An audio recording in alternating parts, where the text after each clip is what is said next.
बऱ्याच दिवसांनी स्थानिक स्वराज्य संस्थेच्या निवडणुका लागलेल्या आहेत.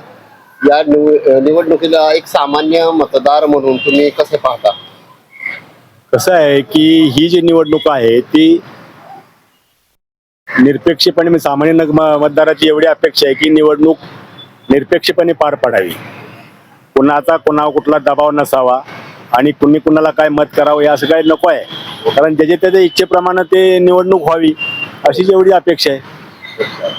आपल्या प्रभागात बरेचसे उमेदवार आहेत, त्यातला नेमका कोणता उमेदवार तुम्हाला बरा वाटतोय किंवा त्याच्याबद्दल काय सांगाल? कसं आहे तसं पाहिलं तर आहेत बऱ्यापैकी काही म्हणजे 50% उमेदवार पण चांगल्या हे जे आहेत 50-60% चांगल्या म्हणजे कामं करणारे चांगल्या चारित्र्याचे लोकांना समजून घेणारे आहेत बऱ्यापैकी.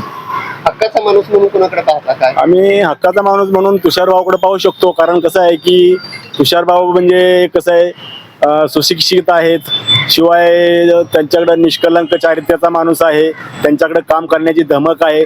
सत्ता नसताना सुद्धा ते काम करून घेत होते लोकांच्या म्हणजे अडचणीच्या पाठीमागं कायम उभे राहतात आणि राहत होते आणि आजही राहतात.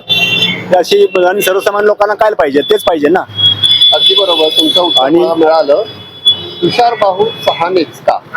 कारण कसं आहे तुषारभाऊ सानेंच्याकडे ते गट्स आहेत की सर्वसामान्यांना दिलासा देऊन किंवा सर्वसामान्यांच्या अडीअडचणीला रात्री बेरात्री कधी ते उभे राहतात पाठीमागं आणि समजून घेतात आणि संयमी नेतृत्व आहे. कारण त्यांच्याकडे कसं आहे की कुठला अहंभाव नाही, कुठलं काय नाही.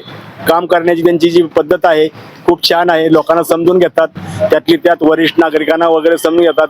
त्यांनी जे काय लोकांशी एक वागण्याची लोकांची पद्धत आहे त्यांच्याकडे कुणी मोठा जावं लहान जावं ते सगळ्यांना ते प्रेमानं वागतात. अरेरावी कुठली नसते काय नसते, हा त्यांचा सगळ्यात चांगला गुणधर्म आहे. एक मतदार म्हणून आपल्या प्रभागातील इतर मतदारांना आपण काय संदेश द्याल? मतदार म्हणून संदेश एवढा देऊ शकतो की बाबा तुषारभाऊ सारख्या चांगल्या नेतृत्वाला मतदारांनी संधी द्यावी आणि तर म्हणजे तुषारभाऊंनी जर संधी दिली तर त्या संधीचं तुषारभाऊ सोनं करतील अशी माझी एक इच्छा आहे.